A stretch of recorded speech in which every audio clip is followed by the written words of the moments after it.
Sociedad Bíblica de México presenta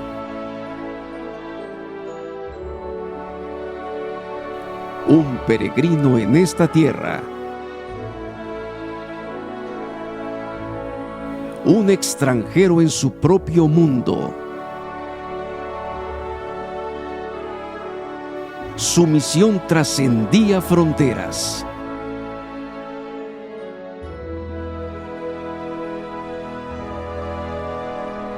Su reino no es de este mundo. Un extranjero, llevando luz a las naciones, para sanar corazones, desde el pesebre hasta la cruz. Jesús, peregrino y extranjero. Qué hermoso privilegio celebrar nuevamente esta época decembrina con todos ustedes. Nuestra sociedad en decadencia busca, anhela, desea desesperadamente una expresión de amor que solamente en Jesús puede encontrar. El propósito de Dios al enviar a esta tierra a su Hijo, nuestro Señor y Salvador Jesucristo, como peregrino y extranjero, fue para acercarse a nosotros y mostrarnos su amor, su gloria y su poder. Vino a buscarnos y a salvarnos por medio de la redención de nuestros pecados y nos dio acceso a la patria celestial. Por eso, en la Sociedad Bíblica de México hemos preparado una serie de conferencias y participaciones musicales que estaremos transmitiendo a partir del 1 de diciembre al 24, a las 10 de la mañana por medio de nuestro canal de YouTube. Esperamos que sea de bendición para tu vida. Dios te bendiga. Sean bienvenidos al último programa de Jesús, peregrino y extranjero. A lo largo de más de 3 semanas hemos aprendido juntos sobre el Hijo del Hombre que descendió del cielo para revelarnos la verdad. Todo esto de la mano de nuestros conferencistas invitados, quienes nos han compartido mensajes que hablan desde su descenso del cielo a la tierra, su llegada por medio del Espíritu Santo, su estancia aquí en la tierra donde habitó entre nosotros, hasta su ascenso al cielo. Esperamos que todos estos mensajes compartidos continúen siendo de edificación para sus vidas y le damos gracias a Dios que nos permitió llegar un día más hasta sus hogares y dispositivos el mensaje de salvación. Un mensaje que da vida y esperanza en medio de un mundo difícil y lleno de maldad. Los invitamos a quedarse con nosotros hasta el final.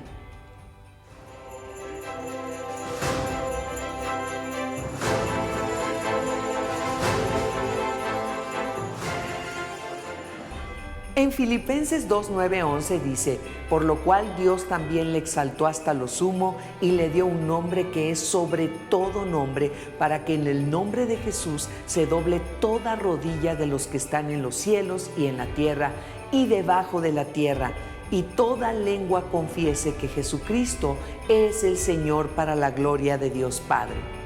Este pasaje comienza con la declaración de que Dios exaltó a Jesús hasta lo sumo. Después de la humillación de Cristo, quien tomó forma de siervo y se humilló hasta la muerte en la cruz, como lo podemos ver en Filipenses 2:7-8. La exaltación de Cristo es el reconocimiento de su obediencia y sacrificio, mostrando que la verdadera grandeza proviene de la humildad y el servicio. Sigamos aprendiendo más sobre este pasaje a través de la siguiente conferencia. One doesn't usually associate Philippians chapter 2 with Christmas. But the chapter, especially the first half of the chapter, is resplendent with Christmas themes and with the meaning of Christmas.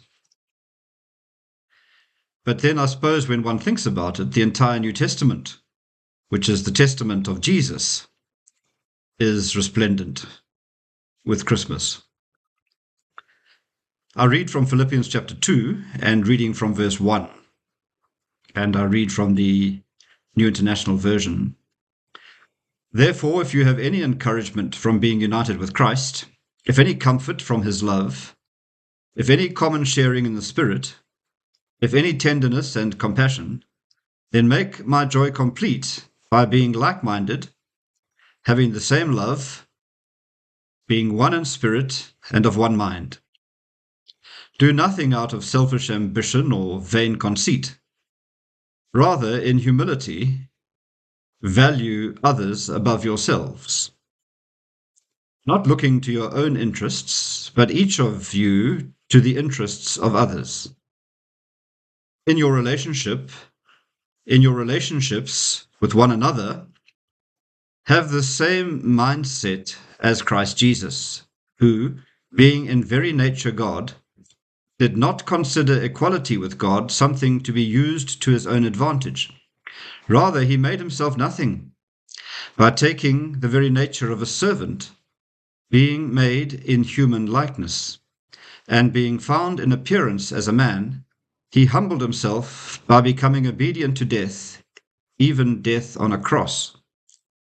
Therefore God exalted him to the highest place, and gave him the name that is above every name, that at the name of Jesus every knee should bow, in heaven and on earth and under the earth, and every tongue acknowledge that Jesus Christ is Lord, to the glory of God the Father. And of course, the key verse there that links this passage to Christmas is verse 8. And the first part of verse 8. And being found in appearance as a man. And linking back to the last part of verse 7, being made in human likeness. This, of course, refers to the miraculous incarnation of the Son of God at Bethlehem. But what this passage does as well, it links the first coming of Jesus, the incarnation in Bethlehem, with the anticipated second coming of Jesus. So it refers to the exaltation of Jesus, having emptied himself, having humbled himself, and having even gone to the cross for the salvation of humankind. It links this with that which is to come, that at the name of Jesus every knee should bow, in heaven and on earth and under the earth, and every tongue acknowledge that Jesus Christ is Lord. This, of course, refers to what we call the second coming of Jesus. And that is why Advent is a season in which we both in equal measures prepare to celebrate the birth of Jesus in Bethlehem, the incarnation of Jesus as part of the church calendar, but at the same time, we anticipate in a very focused way the second coming of Jesus, the reality of the truth of the second coming of Jesus, in a way that we might be prepared. Yes, properly prepared to celebrate Christmas, but also prepared in our lives and in our living for that glorious day when Jesus shall return. Now, there are some things that are made very clear with certainty in the Bible about this amazing event, or awesome in the true sense of the word. And there are other things that are not made explicit. And in our approach to this, we should focus on those things that are clear, that are made explicit. And it may be because that which is not made explicit is is beyond the limitations of our human comprehension. But we are taught that Jesus shall return. Jesus himself said that. The gospel writers refer to it.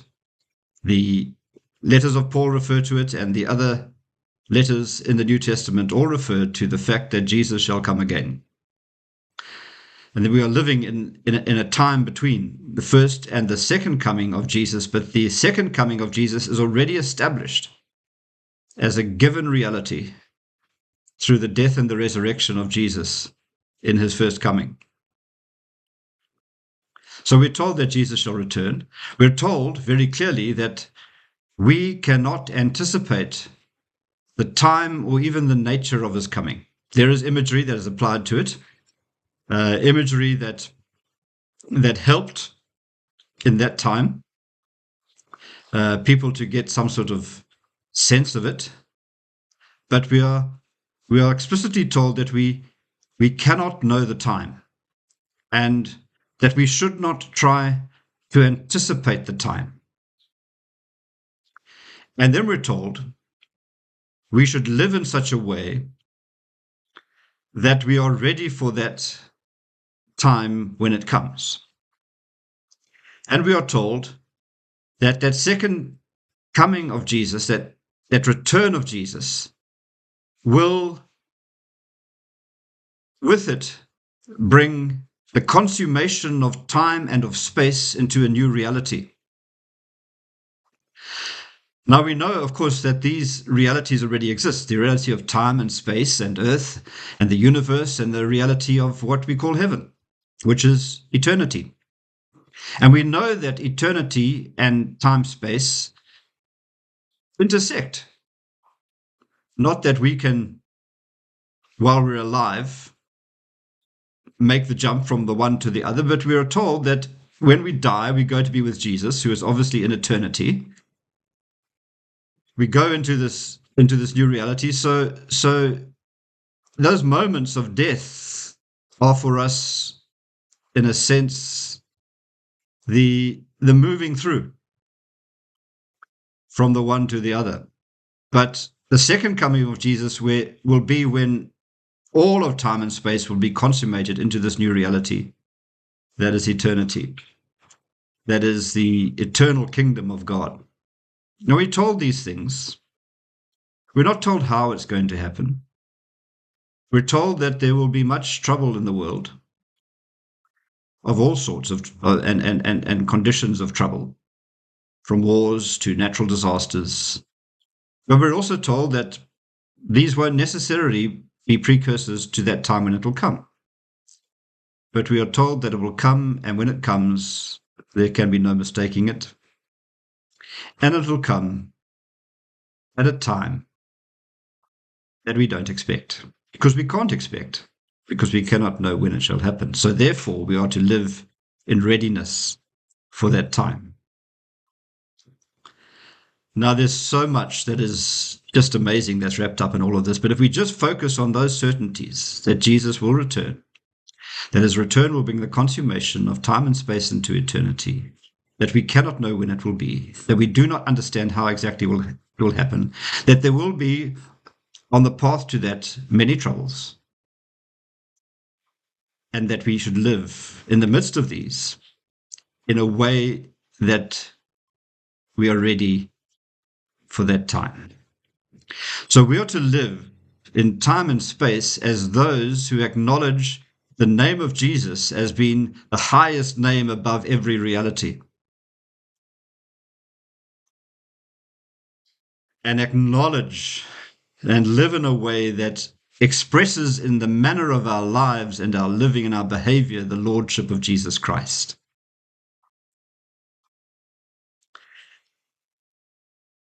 The name, of course, refers to much more than just an identity or something that someone is known by. The name can also refer to everything that that person encompasses in terms of that person's authority and position.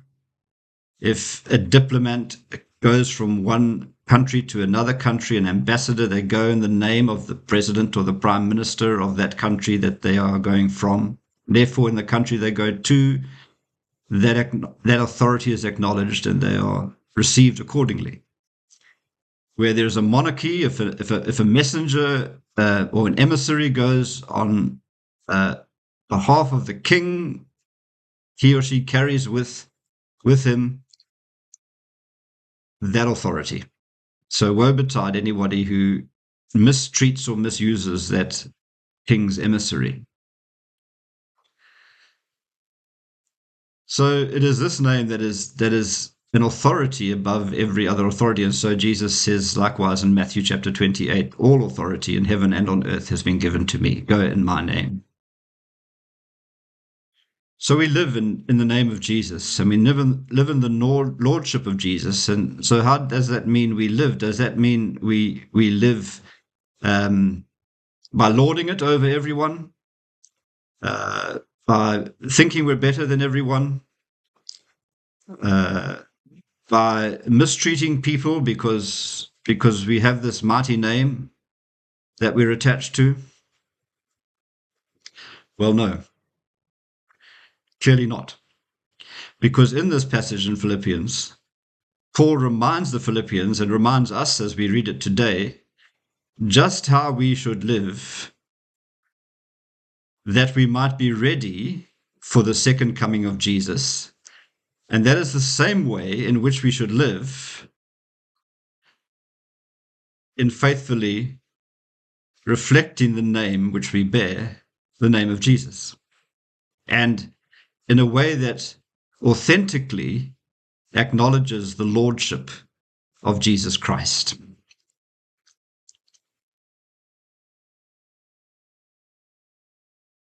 So,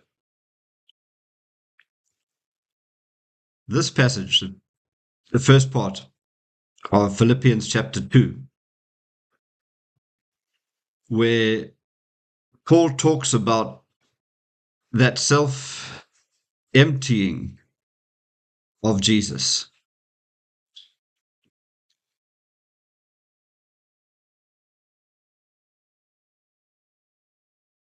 And he instructs us and reminds us that though he was in very nature God, he did not use this to his own advantage. Rather, he made himself nothing, taking the very nature of a servant, being made in human likeness. So this one who would bear the name above every name, and before whom all will bow, became a baby in the manger in Bethlehem, entered into the very frailty and reality of the ones whom he came to save. And of course it was through that becoming a baby, and from then on his life was on a course that would lead to Calvary, and that glory and that exaltation that is referred to later in this passage could not come except through the path of the cross, the path of taking on himself suffering, even though he could have resisted it in his power. He gave up that power to take on that suffering for the sake of humankind. So there was self-sacrifice. Now, this has been called by biblical scholars the kenosis, from the Greek word kenosis, which means emptying. A kenotic Christology, a kenotic understanding of who Jesus is. Not kinetic. Kinetic energy is the energy of movement.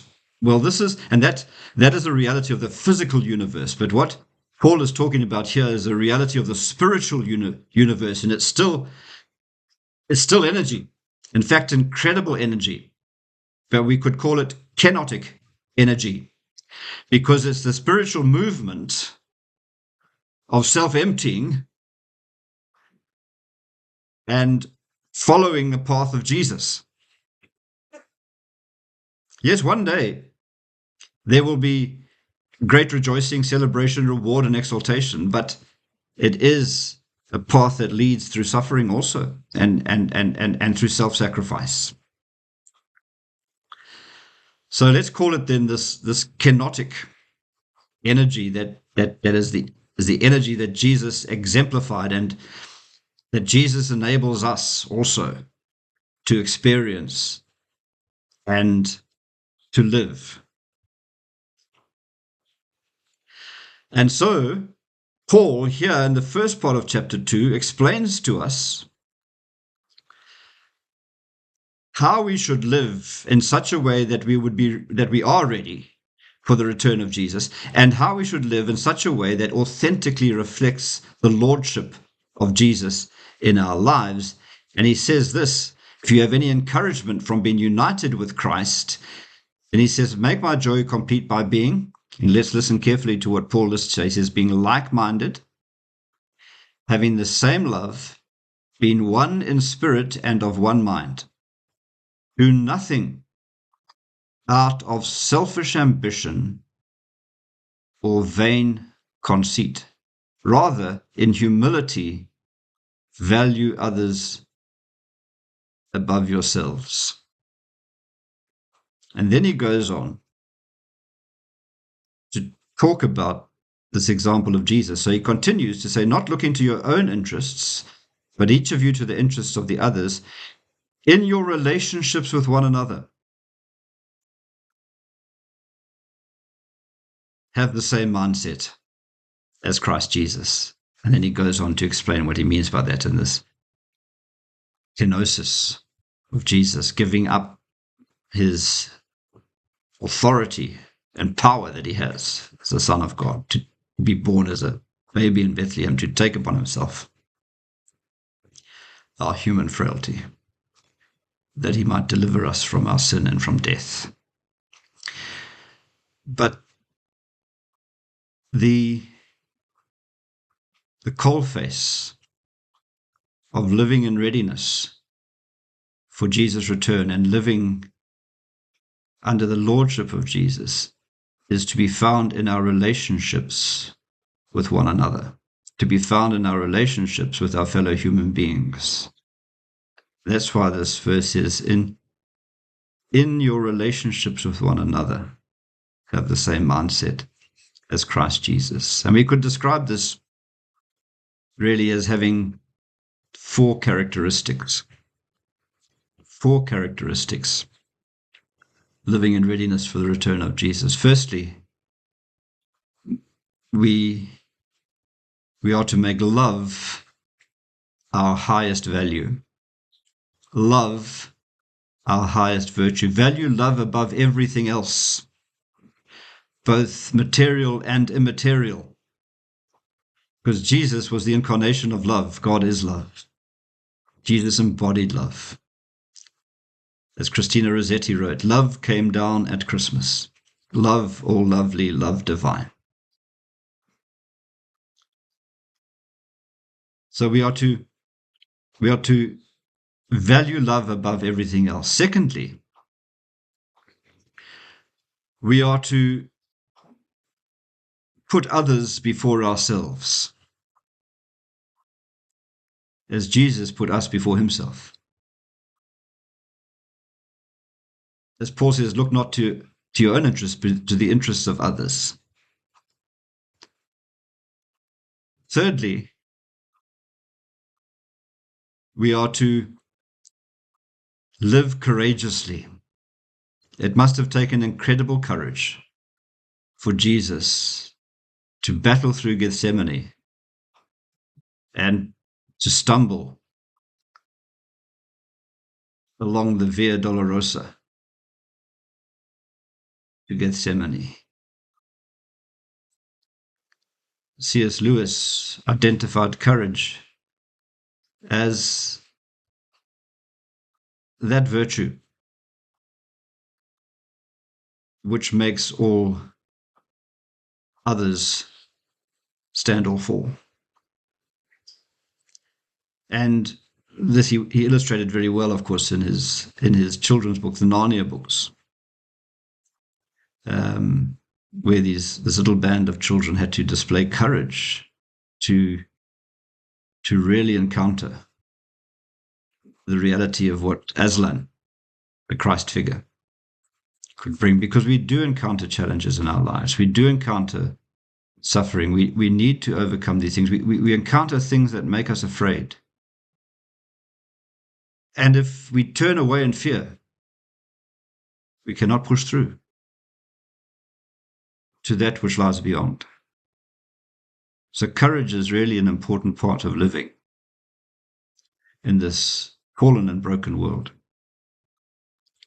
And fourthly,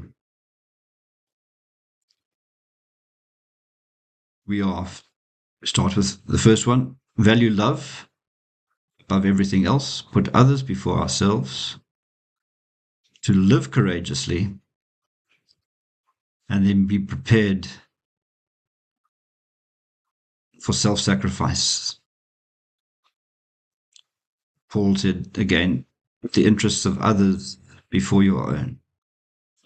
Self-sacrifice is an inevitable element of the Christian path, as Jesus demonstrated. Now, it may not come to the dramatic expression of self-sacrifice that was true in the life of Jesus, has been true also in the lives of martyrs through all of the centuries of the Christian church, even today. But there's no ways we can discover the power and the joy of the Christian life if we are always looking to protect our own interests, our own comfort, and not prepared to sacrifice. So there are really, from this passage, which brings together the first coming and the anticipation of the second coming of Jesus, that teaches us about this kenotic energy and those four characteristics are the expression of this kenotic energy in our lives. This reflects the path that Jesus took, and this is through the power of the Holy Spirit.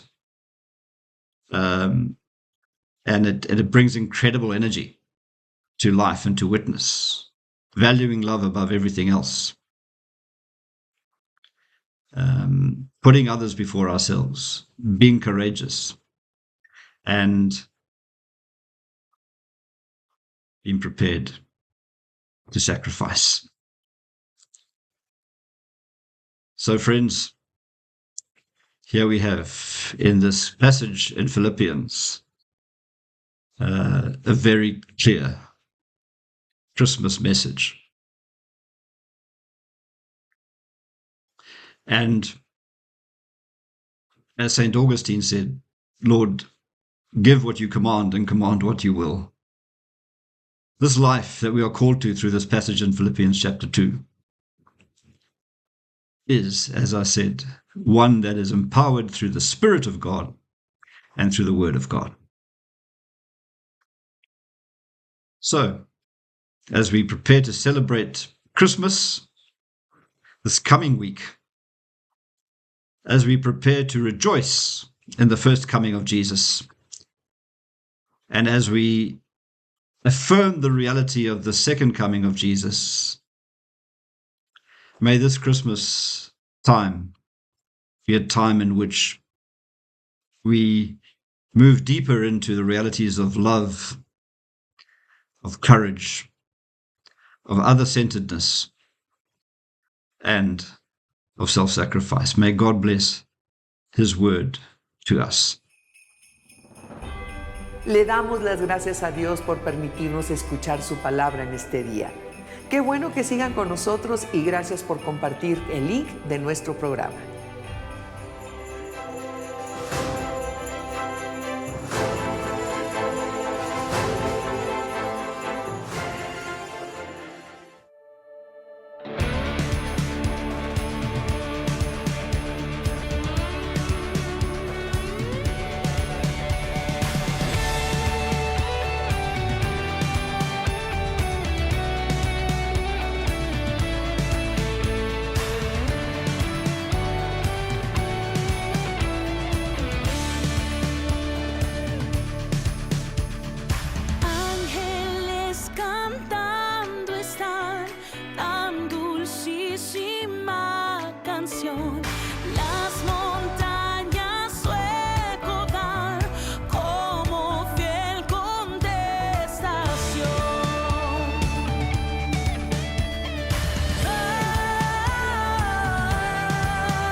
Dios le otorgó a Jesús un nombre que es sobre todo nombre. Este nombre no es un título, sino una declaración de autoridad. El nombre de Jesús implica su posición única como Salvador y Señor y subraya su soberanía sobre toda la creación. Te invitamos a que juntos sigamos reflexionando en este pasaje con nuestra siguiente conferencia. No sin antes invitarte a compartir este video para que llegue a más personas que necesitan oír esta palabra. Saludos cordiales. Le habla su buen hermano y amigo el doctor Samuel Pagán para hablar de la Navidad, para hablar de los nombres del Mesías, para hablar de la revelación de Dios en medio de las realidades humanas. Los nombres del Mesías, de acuerdo a Isaías 9, admirable consejero, Dios fuerte, Padre eterno y príncipe de paz. Un componente fundamental en las narraciones del nacimiento es que se presentan en un ambiente de anuncio profético, en medio de unas dinámicas teológicas de cumplimiento de las promesas de Dios. Tanto Mateo como el Evangelio de Lucas destacan que el nacimiento del Mesías no es un evento aislado, no es regular en la historia humana, sino que lo relacionan con profecías antiguas referentes a la llegada del Mesías prometido al pueblo de Israel. Los evangelistas desean poner de manifiesto al Dios eterno que se prometió un Mesías a la humanidad y que en el nacimiento de Jesús de Nazaret esas profecías se llevaban a efecto y se cumplían. Los milagros en el nacimiento y vida de Jesús son manifestaciones extraordinarias de poder de Dios, de gracia, de virtud divina. Además, esos milagros tienen enseñanzas extraordinarias. No hay enseñanza en el misterio de Jesús sin el potencial de lo milagroso, y no hay milagros sin las enseñanzas transformadoras. En el nacimiento de Jesús se encuentran el cielo y la tierra, y en ese encuentro extraordinario se pone de relieve el amor de Dios que perdona, que libera, que transforma, que redime, que da vida y que le permite a la humanidad lo que Dios desea de ella: santidad, liberación, gracia, poder. En el nacimiento de Jesús, Dios pone de relieve lo que quiere de las personas y de las comunidades. Dios no quiere que usted viva cautivo. Dios no quiere que usted viva amargado. Dios no quiere que usted sea el esclavo del alcohol o de las drogas o del sexo o de las mentiras o del mal genio o de las malas palabras, de las malas actitudes. Dígale que no a las cadenas y dele la bienvenida al príncipe de la paz. Mucho tiempo antes del nacimiento de Jesús, Isaías lo había anunciado. Nacerá un niño especial en un ambiente milagroso, y su nombre revelará la voluntad divina. Una joven virgen dará a luz, y el nombre del niño revelado será Emmanuel. Y ese nombre transmite el contenido de su ministerio y su vida: Dios con nosotros. Desde el nacimiento mismo de Jesús, el Cristo, la presencia de Dios se incluye y se afirma en medio de la familia, en medio de las comunidades, de los pueblos, de las naciones, de los continentes, de toda la tierra. Dios está en medio de su pueblo. El Dios bíblico está presente al lado de los creyentes, al lado de las iglesias, al lado de las comunidades con necesidades especiales.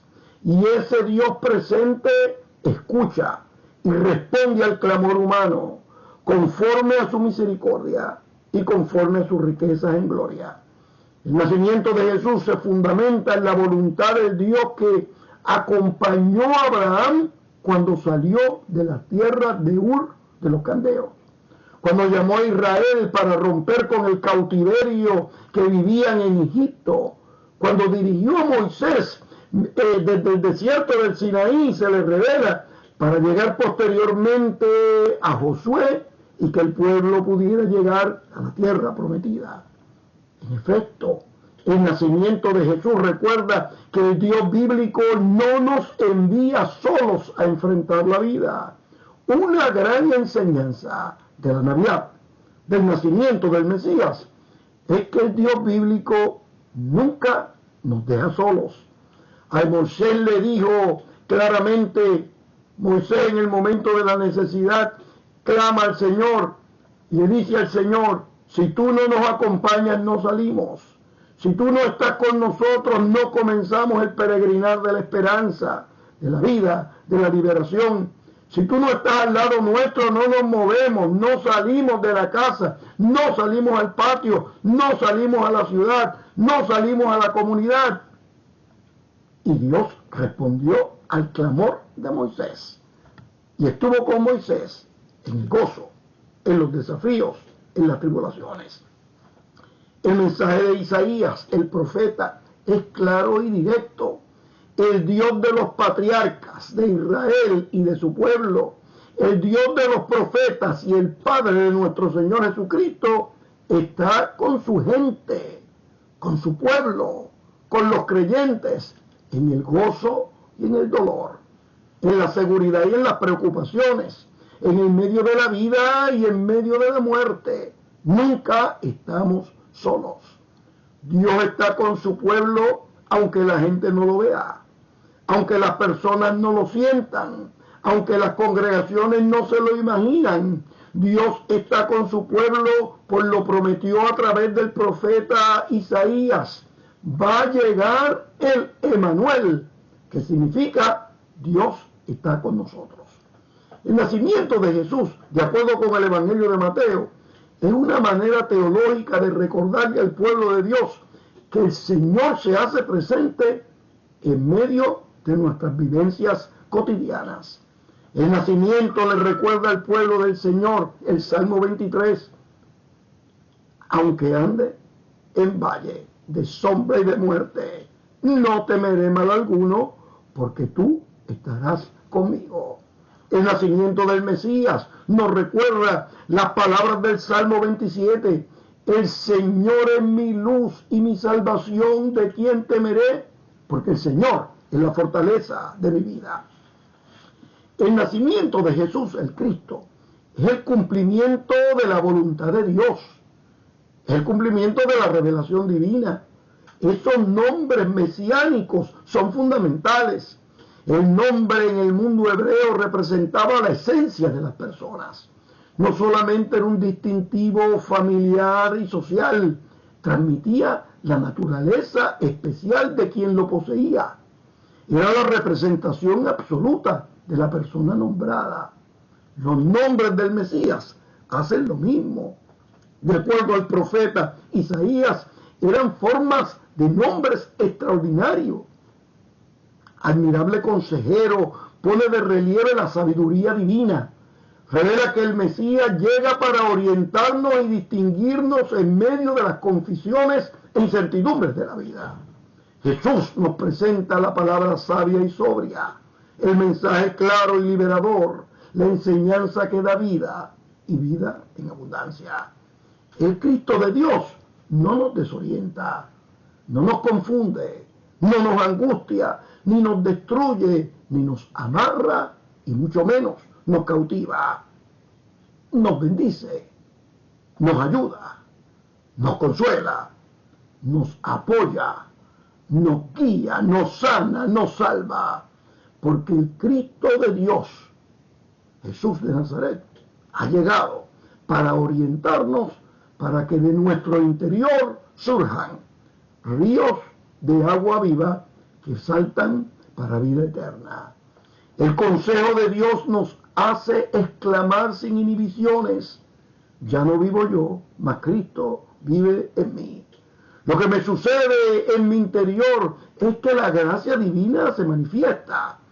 Y porque el Señor es el Mesías, yo tengo la capacidad y el valor de decir en medio de la adversidad: ni lo alto, ni lo bajo, ni lo presente, ni lo porvenir, ni cosa creada arriba en el cielo o abajo en la tierra, no podrá separar el amor de Dios, que es en Cristo Jesús, Señor nuestro. El anuncio del Mesías también afirma que su nombre es Dios fuerte, Padre eterno y Príncipe de paz. Es un Dios paternal, poderoso, grato, firme, que nos ama eternamente y nos lleva a la paz. Ciertamente es el Dios de la paz, que es el fundamento de la sobriedad, de la calma, de las decisiones bien pensadas, del control del genio, del manejo del temperamento y del disfrute de la vida. El nacimiento del Mesías pone de manifiesto que el Dios bíblico cumple sus promesas. Cumplió sus promesas a Abraham y Sara. Cumplió sus promesas a Moisés y a los israelitas. Cumplió sus promesas a Elías y Eliseo. Cumplió sus promesas a David y Salomón. Cumplió sus promesas a Zacarías y Elizabeth. Dios, por medio del profeta, lo promete a David una dinastía, una casa, un reino eterno. Y en Jesús de Nazaret, esa antigua profecía se hace realidad. Posteriormente, en su ministerio, Jesús de Nazaret continúa esa actitud de promesas divinas que viene desde el Antiguo Testamento. Dijo a los creyentes y las iglesias: yo voy a estar con ustedes todos los días hasta el fin del siglo. Declaró a la humanidad: aprended de mí, que soy manso y humilde de corazón, y entonces ustedes descubrirán y sentirán la paz y el descanso para sus almas. Le prometió a sus discípulos: quédense en Jerusalén hasta que haya descendido sobre ustedes el Espíritu Santo. Y como los discípulos esperaron obedientes el mandato de Jesús de permanecer en Jerusalén, llegó el Espíritu, llegó el poder de forma extraordinaria. Ciertamente, el Dios bíblico cumple sus promesas. El Mesías hace realidad sus palabras al pueblo y a los creyentes. El Espíritu Santo, que está presente desde mucho antes del nacimiento del Mesías, se manifiesta de forma espectacular y maravillosa para responder a los clamores humanos más profundos, para atender a las angustias y a las oraciones más sentidas y a nuestras necesidades. Una gran enseñanza de las narraciones del nacimiento del Mesías es que el Señor cumple sus promesas. Está al lado de las iglesias y los creyentes para ayudarles a tomar decisiones pertinentes que tengan repercusiones positivas en la vida. Está al lado de la gente de fe para guiarlos a toda verdad y a toda justicia, para sostenerlos en la hora de prueba, para levantarlos del suelo si resbalan, para liberarlos de las cadenas si están cautivos. En el nacimiento de Jesús de Nazaret, Dios no solamente cumple sus promesas, sino que nos enseña a enfrentar las adversidades de la vida y los problemas de la existencia humana con autoridad y con dignidad. En el nacimiento, Jesús nos muestra cómo vencer a enemigos poderosos. Herodes, por ejemplo, era un rey político y gobernante muy importante en la región. Era el comandante de un ejército poderoso. Y Herodes era una amenaza real, un enemigo firme, un problema mayor. Y ese Herodes se sintió amenazado con el nacimiento de un niño recién nacido y decidió matarlo. El odio lo cegó, lo desorientó, lo amargó, lo destruyó. Herodes se sintió destruido y desorientado por el odio, porque el odio ciega a las personas y las hace tomar decisiones equivocadas. El odio impide pensar con claridad, con prudencia y con sobriedad. La gente fundamentada en resentimientos y hostilidades comete locuras y se equivoca. Y las personas que odian cargan las consecuencias de sus decisiones el resto de sus vidas. El odio nos distancia de Dios porque Dios es amor. El odio nos separa del Señor, que es la paz. El odio nos hace rechazar la voluntad divina, que es agradable y perfecta. El odio es el fundamento de la maldad, del rencor, de la amargura, de la desesperanza, de la angustia del alma. No permita que el odio lo gobierne. No deje que el resentimiento lo cautive. No permita que el rencor lo controle. No deje que la hostilidad dirija sus pasos. Escóndanse en los brazos del amor, porque el amor es benigno, no es jactancioso, no tiene envidia, no guarda rencor, todo lo sufre, todo lo cree, todo lo espera, todo lo soporta. De acuerdo al apóstol, porque Dios es amor. El nacimiento de Jesús de Nazaret es la afirmación contundente y clara de que el Dios bíblico cumple sus promesas. Además, con las narraciones del nacimiento, los evangelios afirman que Jesús de Nazaret llegó para enseñarnos el camino de la vida y de la vida abundante. Vino a enseñarnos el poder de la paz, la virtud del perdón, y vino a recordarnos que nunca estamos solos. En las narraciones del nacimiento se afirma que no hay enemigo grande o poderoso que pueda detener la manifestación plena y transformadora del amor de Dios en medio de las realidades humanas. Y por todas esas razones, el Evangelio declara y afirma: pero tú, Belén Efrata, de ninguna manera eres la menor entre las principales ciudades de Judá, porque de ti saldrá un príncipe que será el pastor de mi pueblo Israel. Y es por esa razón que hay un nombre que va sobre todo nombre. Es por esa razón que hay un nombre extraordinario que llega de la gracia divina y nos ayuda a ponernos de pie. El nombre de la gracia, el nombre de la virtud, el nombre de la liberación, de acuerdo con Isaías y la Escritura, es Emmanuel. Dios está con nosotros. Además, es admirable consejero, Dios fuerte, Padre eterno, Príncipe de paz.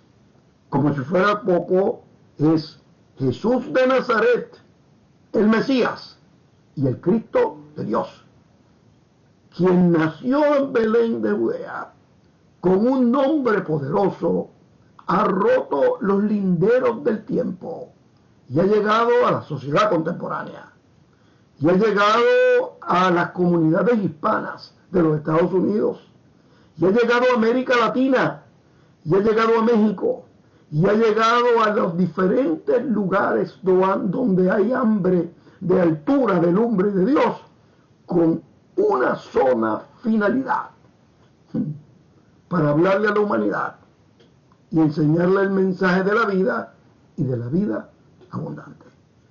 Le ha hablado su buen hermano y amigo, el doctor Samuel Pagán. Qué bendición tener la oportunidad de escuchar la palabra de Dios en este día. Y qué privilegio ser portadores del mensaje de salvación que da vida y transforma corazones. Continuamos.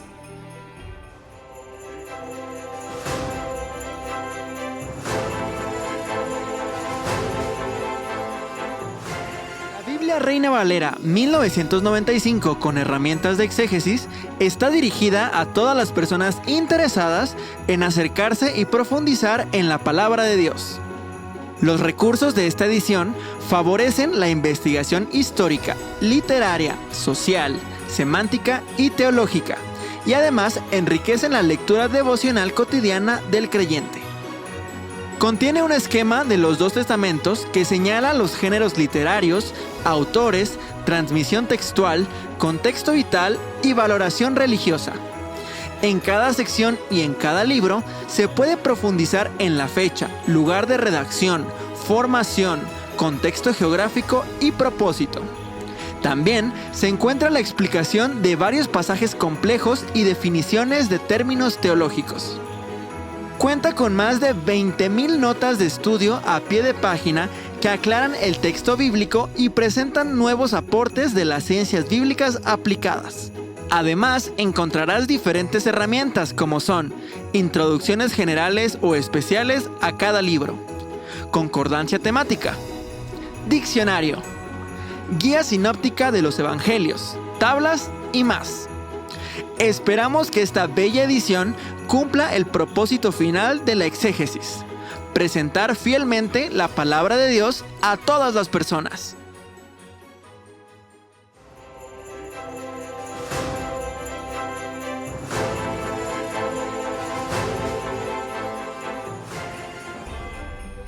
A continuación, el arquitecto Julio Springer Martínez, director general de Sociedad Bíblica de México, nos dirigirá un mensaje. Dispongamos nuestra atención. Damos gracias a Dios porque nos ha permitido llegar al cierre de esta serie de conferencias. Durante 24 días hemos explorado temas relacionados con nuestro Señor Jesucristo como peregrino y extranjero. Hoy, en esta fecha tan especial en la que conmemoramos su nacimiento, recordamos su venida a este mundo para salvarnos. Reflexionemos sobre nuestra propia condición como peregrinos y extranjeros en esta tierra, conscientes de que nos espera una patria mejor, la patria celestial. Expresamos nuestra gratitud a Dios por cada persona que hizo posible estas transmisiones, a los pastores, pastoras, evangelistas, ministerios y amigos de otras sociedades bíblicas que compartieron con nosotros sus valiosas reflexiones. Gracias a Dios y a todos ustedes por ser un gran canal de bendición. De manera especial, damos gracias a Dios por la vida de nuestro secretario mundial, el reverendo Dirk Evers, por su liderazgo y por su apoyo.